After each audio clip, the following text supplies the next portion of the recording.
Hi ఏంటి అందరు good morning. ఈ రోజు ఏమో చేస్తుండు మా ఆయన. ఏం చేస్తున్నావు? ఈ రోజు మిల్లెట్ దోశ చేస్తున్నా. నీ గురించే రాగులు, అరకలు, సామలు, ఊదలు, కొర్రలు, అండు కొర్రలు, ఔషధ గింజలు ఇంకా అన్ని కలిపి మిల్లెట్ దోశ చేస్తున్నా. పేపర్ దోశ అంటుంది చూడు, ఎంత మంచిగా. నీ గురించే చేస్తున్నా. బాగుందా? నచ్చిందా? మన సబ్స్క్రైబర్ల పొద్దా మన సబ్స్క్రైబర్లకు ఒక రోజు గెట్ టుగెదర్ పెట్టి పెద్ద పార్టీ ఇద్దాం. మనకు మంచిగా సపోర్ట్ చేసి అందరు లైక్ చేస్తే మన సబ్స్క్రైబర్లకు కూడా ఇవ్వాలి. అట్లా ఫస్ట్ వాళ్ళకి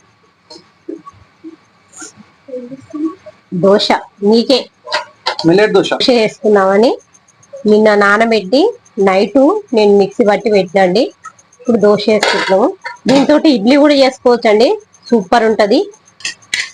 దీనిపైన మనము ఎల్లిపాయ కారం అండి, చూడండి ఎల్లిపాయ కారం ఇట్లా పౌడర్ ఉండాలి. ఎల్లిపాయ కారం కొందరికి మొత్తం ఇట్లా నీళ్లు ఉంటుంది కదా, ఇట్లా పౌడర్ ఉండాలి ఎల్లిపాయ కారం. అప్పుడు మంచి టేస్ట్ వస్తుంది. గుడ్డుకు కొద్దిగా ఎక్కువ పడుతుంది, ఎందుకంటే కొద్దిగా హౌస్ ఉంటుంది కదా, అది పోతుంది. ఓకేనా? మనము రోజు మనం తింటప్పుడు ఫస్ట్ ముద్ద ఎల్లిపాయ కారంతో తింటే హెల్తీ కూడా చాలా మంచిది, గుండె కూడా. కంపల్సరీ గుర్తు పెట్టుకోండి, ఎగ్ దోశ చేసినప్పుడు తిప్పాలి. ఎందుకంటే వెనక సైడ్ కాలాలే కదా. చూడండి ఇలా కాలింది, సూపర్ అయింది. సూపర్. ఇలాంటి దోశ మీరు కూడా చేసుకోండి, ఎల్లిపాయ కారం వేసుకొని సూపర్ ఉంటదండి. పిల్లలకు కారం తినని వాళ్ళు కూడా టేస్ట్ ఉంటదని మంచిగా తింటారు.